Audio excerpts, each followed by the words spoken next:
अस्सलाम वालेकुम दोस्तों। लो जी दोस्तों, अज असी मौजूद हाँ जी जिला नारोवाल तहसील शक्करगढ़। तो इत्थे भाई होना पंप लवाया वा सोलर शहजाद कंपनी का। तो 5 इंची का पंप लवाया वा और इन्हां दे बारे जी मुकम्मल गलबात करते हैं और दोस्तों को जानकारी दिंदे आ कि ये कितनी लागत आई आ और ये की परफॉर्मेंस आ, की बचत आ, की खर्च वा। मुकम्मल जानकारी देंगे साढ़े नाल भाई नवाज मौजूद ने। इन्हां नाल असीं गलबात करते हैं। अस्सलाम वालेकुम भाई नवाज। वालेकुम सलाम। की हाल चाल जे? अल्लाह का शुक्र है जनाब। अच्छा भाई नवाज, सब तो पहले साढ़े दोस्तों दसो असीं ये इलाके किहड़े दे अंदर मौजूद आ? असी जनाब तहसील शक्करगढ़ जिला नारोवाल और कोट नैना के इलाके मौजूद है। जून कोट नैना के। सही। अच्छा नवाज भाई, ये जिहड़ा तुसीं पंप लवाया वा, ये किन्ने दिन हो गए तुहानूं लवाए नूं? ये तकरीबन सानू को महीना हो गया लवाए नूं। अच्छा, तो ये उत्ते खर्चा किन्ना क आया तुहाडा? ये तकरीबन 3.5 पौने 4 तक खर्चा आया, 3.5 तो ऊपर और 4 तो थले थले। सही। तो ये किन्ने इंची दा वा जिहड़ा तुहाडा सिस्टम आ? ये जनाब 5 इंची सिस्टम है। सही। अच्छा, ये भाई किद्दां तुहाडे देन च आइडिया आया पंप लवाउण दा जिहड़ा BLDC हैगा? ये जनाब असी देखते रहने हाँ नैट ते BLDC मोटर हाँ और जी। उसके बारे फिर मैनू पता लग्या कि थोड़े पैनल ते भी चलती है। सही। ते फिर मैं मालूमात लई दुकानों तो जाके उन्होंने दस्सिया कि थोड़े पैनल चलेगी। हाँ फिर जी। असी लिया के लाई आ ते इन्हें माशाल्लाह बहुत अच्छा रिजल्ट सानू दिता। यानी कि जो तुसीं सोचिया तुहाडे म्यार ते पूरी उतरी आ? हाँ जी बिल्कुल जी, म्यार बहुत अच्छा है। अच्छा भाई, जिहड़ा आम सादा सिस्टम हैगा सोलर दा, जिद्दां मोनो ब्लाक असीं ला के ते आम ला लईदा वा, नाल VFD ला लईदी आ, ਇਹ ਸਿਸਟਮ ਵਿੱਚ ਤੇ ਉਹ ਸਿਸਟਮ ਦੇ ਵਿੱਚ ਕਿੰਨਾ ਕੁ ਤੁਹਾਨੂੰ ਫਰਕ ਨਜ਼ਰ ਆਇਆ ਵਾ? ਇਹ ਤਕਰੀਬਨ ਅੱਧੋ ਅੱਧ ਦਾ ਫਰਕ ਹੈ ਇਹ ਖਰਚੇ ਵੱਲੋਂ? ਹਾਂਜੀ। ਅੱਛਾ ਜੀ। ਉੱਤੇ ਪੈਨਲ ਵੀ ਡਬਲ ਲੱਗਦੇ ਨੇ, ਤਕਰੀਬਨ 14 15 16 ਪੈਨਲ ਲੱਗਦੇ ਨੇ। ਹਾਂਜੀ। ਹੋਰ ਵੱਡੀ ਮੋਟਰ ਲੱਗਦੀ ਆ 3 ਫੇਸ ਮੋਟਰ ਹੈ ਜਿਹੜੀ। ਹਾਂਜੀ। ਇਨਵਰਟਰ ਲੈਦਾ ਤੁਹਾਨੂੰ ਲੈਣਾ ਪੈਂਦਾ। ਹਾਂਜੀ। ਇਹ ਤੁਹਾਡੀ 8 ਪੈਨਲ ਤੇ ਚੱਲੇਗੀ, ਨਾਲ VFD ਜਿਹੜੀ ਆ ਤੁਹਾਨੂੰ ਪੰਪ ਦੇ ਨਾਲ ਹੀ ਮਿਲੇਗੀ। ਠੀਕ।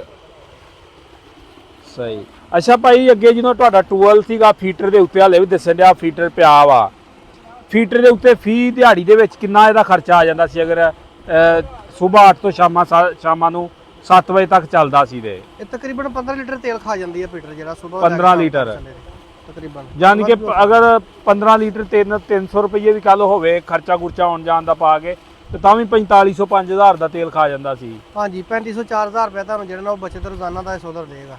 ਯਾਨੀ ਕਿ 3500 4000 ਡੇਲੀ ਦਾ ਬਚਤ ਇਹ ਪੰਪ ਦੇਵੇਗਾ ਤੁਹਾਨੂੰ। ਹਾਂਜੀ। ਸਹੀ। ਤੇ ਇਹ ਕਿੰਨਾ ਰਕਬਾ ਭਰ ਜਾਂਦਾ ਦਿਹਾੜੀ ਦੇ ਵਿੱਚ? ਇਹ ਦਿਹਾੜੀ 'ਚ ਤਕਰੀਬਨ 1 ਏਕੜ ਤੋਂ ਜ਼ਿਆਦਾ ਹੀ ਭਰ ਜਾਂਦਾ ਹੈ। ਸਹੀ। ਏਕੜ ਆਸਾਨੀ ਨਾਲ ਭਰ ਲੈਂਦਾ, ਉਸ ਤੋਂ ਜ਼ਿਆਦਾ ਵੀ ਭਰ ਜਾਂਦਾ ਹੈ। ਸਹੀ ਸਹੀ ਸਹੀ। ਨਹੀਂ ਭਾਈ, 5 ਇੰਚੀ ਦਾ ਜ਼ਿਆਦਾ ਨਹੀਂ ਭਰ ਦਿੰਦਾ ਜਾਂ ਕੋਈ ਤੁਹਾਡੇ ਰਕਬੇ ਦਾ ਫਰਕ ਆ? ਜ਼ਿਆਦਾ ਹੀ ਭਰ ਜਾਂਦਾ, ਰੇਤਲਾ ਇਲਾਕਾ ਹੈ, ਪਾਣੀ ਬਹੁਤ ਜ਼ਿਆਦਾ ਪੀਂਦੀ ਹੈ ਨਾ ਜ਼ਮੀਨ ਸਾਡੀ। ਸਹੀ ਸਹੀ ਸਹੀ। ਅਗਰ ਮੂੰਜੀ ਵਿੱਚ ਲਾਓਗੇ ਤਾਂ ਫਿਰ ਇਹ 2 ਏਕੜ ਵੀ ਭਰ ਜਾਏਗਾ। ਸਹੀ। ਅਗਰ ਗੰਦਮ ਨੂੰ ਲਾਓਗੇ ਤੁਸੀਂ ਤੇ ਉਹ ਫਿਰ ਪਾਣੀ ਜ਼ਿਆਦਾ ਪੀਂਦਾ ਰਕਬਾ, ਜਿਹਦੀ ਵਜ੍ਹਾ ਨਾਲ ਫਿਰ ਤਕਰੀਬਨ ਏਕੜ ਤੋਂ ਜ਼ਿਆਦਾ ਥੋੜਾ ਬਹੁਤਾ ਹੀ ਭਰਦਾ ਹੈ। ਸਹੀ ਸਹੀ ਸਹੀ। ਅੱਛਾ, ਇਹ ਕਿੰਨੇ ਦਿਨ ਹੋ ਗਏ ਤੁਹਾਨੂੰ ਇੰਸਟਾਲ ਕਰਵਾਏ ਨੂੰ? ਤਕਰੀਬਨ 1 ਮਹੀਨਾ ਹੋ ਗਿਆ ਲਾਏ ਨੂੰ। ਯਾਨੀ ਕਿ 1 ਮਹੀਨਾ ਹੋ ਗਿਆ ਤੇ ਡੇਲੀ ਚੱਲ ਰਿਹਾ ਵਾ? ਹਾਂਜੀ, ਡੇਲੀ ਚੱਲ ਰਿਹਾ। ਕੋਈ ਮਸਲਾ ਪ੍ਰੋਬਲਮ ਕੀਤੀ ਹੋਵੇ? ਕੋਈ ਮਸਲਾ ਨਹੀਂ ਜਨਾਬ। ਲੋਕਾਂ ਦੀਆਂ ਮੋਟਰਾਂ ਬੰਦ ਹੋ ਜਾਂਦੀਆਂ ਨੇ ਵੱਡੀਆਂ, ਹਾਂਜੀ। ਉਹ ਸੂਰਜ ਡਾਊਨ ਹੁੰਦਾ, ਸਾਡੀ ਚੱਲਦੀ ਰਹਿੰਦੀ ਹੈ ਕਿ 1 ਘੰਟਾ ਵੱਧ ਚੱਲਦੀ ਹੈ, 1 ਘੰਟਾ ਪਹਿਲੇ ਸਟਾਰਟ ਹੋ ਜਾਂਦੀ ਹੈ। ਅੱਛਾ, ਤੇ ਇਹਦੇ ਉੱਤੇ ਪਲੇਟਾਂ ਕਿੰਨੀਆਂ ਲਾਈਆਂ ਜੇ? ਅਸੀਂ ਜਨਾਬ 8 ਪੈਨਲ ਲਾਏ ਨੇ ਇੱਥੇ। ਇਹ ਕਿੰਨੇ ਵਾਟ ਦਾ ਇੱਕ ਪੈਨਲ ਜੇ? 610 ਵਾਟ ਦਾ ਇੱਕ ਪੈਨਲ ਹੈ। ਅੱਛਾ, ਇਹ ਭਾਈ ਨਵਾਜ਼ ਕਿਹੜੀ ਕੰਪਨੀ ਦੇ ਨੇ? ਇਹ ਜਨਾਬ ਕੈਨੇਡੀਅਨ। ਸਹੀ। ਤੇ ਇਹ ਕਿੰਨੇ ਦਾ ਮਿਲਿਆ ਵਾ ਇੱਕ ਪੈਨਲ ਤੁਹਾਨੂੰ ਹੁਣ? ਇਹ ਸਾਨੂੰ ਤਕਰੀਬਨ 34 ਰੁਪਏ ਪਰ ਵਾਟ ਮਿਲਿਆ ਸੀ। 34 ਰੁਪਏ ਪਰ ਵਾਟ। ਪਹਿਲੇ ਤੇ 50 ਤੋਂ ਵੀ ਉੱਤੇ ਸੀ ਰੇਟ ਇਹਦਾ। ਹਾਂਜੀ, ਪਹਿਲੇ ਤੇ ਬਹੁਤ ਜ਼ਿਆਦਾ ਰੇਟ ਸੀ। ਸਹੀ। ਅੱਛਾ, ਸਾਡੇ ਜਿਹੜੇ ਜ਼ਿਮੀਦਾਰ ਨਵੇਂ ਲਵਾਉਣਾ ਚਾਹੁੰਦੇ ਨੇ ਸਿਸਟਮ ਆ ਪੰਪ ਲਵਾਉਣਾ ਚਾਹੁੰਦੇ ਨੇ, ਆ ਜਿਹੜਾ BLDC ਪੰਪ ਆ, ਜੀ। ਇਹਦੇ ਬਾਰੇ ਤੁਹਾਡਾ ਕੀ ਮਸ਼ਵਰਾ ਉਹਨਾਂ ਨੂੰ? ਮੇਰਾ ਜਨਾਬ ਦੋਸਤਾਂ ਨੂੰ ਇਹੀ ਮਸ਼ਵਰਾ ਆ ਕਿ ਤੁਸੀਂ ਔਖੇ ਸੌਖੇ ਹੋ ਕੇ ਤੇ ਇਹ ਵਾਲਾ ਪੰਪ ਲਵਾਓ 5 ਇੰਚੀ ਵਾਲਾ। ਇਨਸ਼ਾਅੱਲਾ ਤੁਹਾਨੂੰ ਬਹੁਤ ਮਜ਼ਾ ਦੇਗਾ ਔਰ ਬਹੁਤ ਫਾਇਦਾ ਦੇਗਾ। ਸਹੀ। ਅੱਛਾ ਭਾਈ, ਤੁਸੀਂ ਜੋ ਸਮਝ ਕੇ ਲਿਆਂਦਾ ਸੀ ਇਹ ਸ਼ਹਜ਼ਾਦ ਕੰਪਨੀ ਦਾ ਪੰਪ, ਤੁਹਾਡੇ ਮਿਆਰ ਤੇ ਉਤਰਿਆ ਵਾ ਪੂਰਾ? ਮੈਂ ਕਿਹਾ ਜੀ ਮਿਆਰ ਤੋਂ ਜ਼ਿਆਦਾ ਉਤਰਿਆ। ਯਾਨੀ ਕਿ ਅਸੀਂ ਪੰਪ ਵੇਖਿਆ ਸੀ, ਮੈਂ ਸੋਚਦਾ ਸੀ ਕਿ ਇਹਨੇ ਪਾਣੀ ਕਿਸ ਤਰ੍ਹਾਂ ਇੰਨਾ ਕੱਢਣਾ ਹੈ, ਹਾਂਜੀ। ਲੇਕਿਨ ਅਸੀਂ ਜਦੋਂ ਇਹਨੂੰ ਲਗਾਇਆ ਇਹਨੂੰ ਮਾਸ਼ਾਅੱਲਾ ਉਸ ਤੋਂ ਵੀ ਜ਼ਿਆਦਾ ਪਾਣੀ ਕੱਢਿਆ।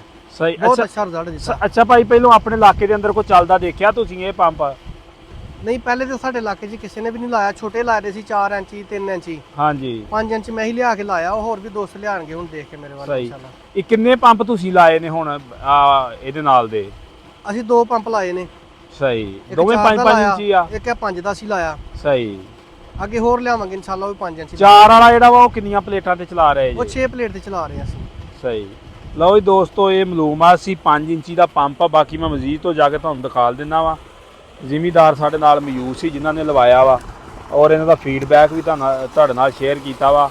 ਔਰ ਆ ਦੇਖ ਸਕਦੇ ਤੁਸੀਂ 5 ਇੰਚੀ ਦਾ ਪੰਪ ਆ ਔਰ ਸੂਰਜ ਵੀ ਪੂਰਾ ਜੋਬਨ ਤੇ ਆ, ਤਕਰੀਬਨ 1 ਵਜੇ ਦਾ ਟਾਈਮ ਆ ਦੇਖ ਸਕਦੇ ਤੁਸੀਂ ਸੂਰਜ ਵੀ। ਤੇ ਬਾਕੀ ਆ ਪਾਣੀ ਦੇ ਸਕਦੇ ਮਾਸ਼ਾਅੱਲਾ ਬਹੁਤ ਜ਼ਿਆਦਾ ਪਾਣੀ ਕੱਢਣ ਡਿਆ ਵਾ ਔਰ ਪ੍ਰੈਸ਼ਰ ਵੀ ਚੰਗਾ ਵਾ।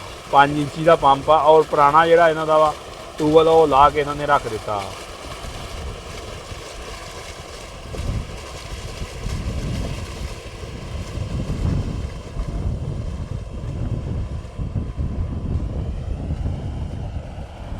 ਇਹ ਜੀ BLDC ਜਿਹੜਾ ਪੰਪ ਆ ਔਰ ਇਹਦਾ ਰਿਜ਼ਲਟ ਜਿਹੜਾ ਤੁਹਾਡੇ ਸਾਹਮਣੇ ਹੀ ਦੇਖ ਸਕਦੇ ਤੁਸੀਂ।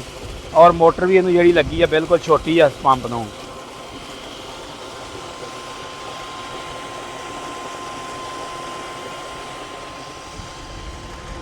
ਬਾਕੀ ਇਸ ਪੰਪ ਦੇ ਨਾਲ ਆ ਜਿਹੜਾ ਸਿਸਟਮ ਆ ਕੰਟਰੋਲਰ ਇਹ ਕੰਪਨੀ ਹੀ ਦਿੰਦੀ ਏ। ਇਹ ਹੀ ਦੋਸਤੋ 5 ਇੰਚੀ ਦਾ ਸੋਲਰ ਸੀ ਜਿਹਦੀ ਇਨਫਾਰਮੇਸ਼ਨ ਦੋਸਤਾਂ ਨਾਲ ਸ਼ੇਅਰ ਕੀਤੀ ਆ। ਅਗਰ ਦੋਸਤੋ ਇਨਫਾਰਮੇਸ਼ਨ ਅੱਛੀ ਲੱਗੇ ਵੀਡੀਓ ਨੂੰ ਲਾਈਕ ਕਰਨਾ, ਸ਼ੇਅਰ ਕਰਨਾ, ਚੈਨਲ ਤੇ ਨਵੇਂ ਤੇ ਚੈਨਲ ਨੂੰ ਕਰ ਲੈਣਾ ਸਬਸਕ੍ਰਾਈਬ ਤੇ ਦੁਆਵਾਂ ਵਿੱਚ ਰੱਖਣਾ ਯਾਦ। ਓਕੇ ਅੱਲਾ ਹਾਫਿਜ਼।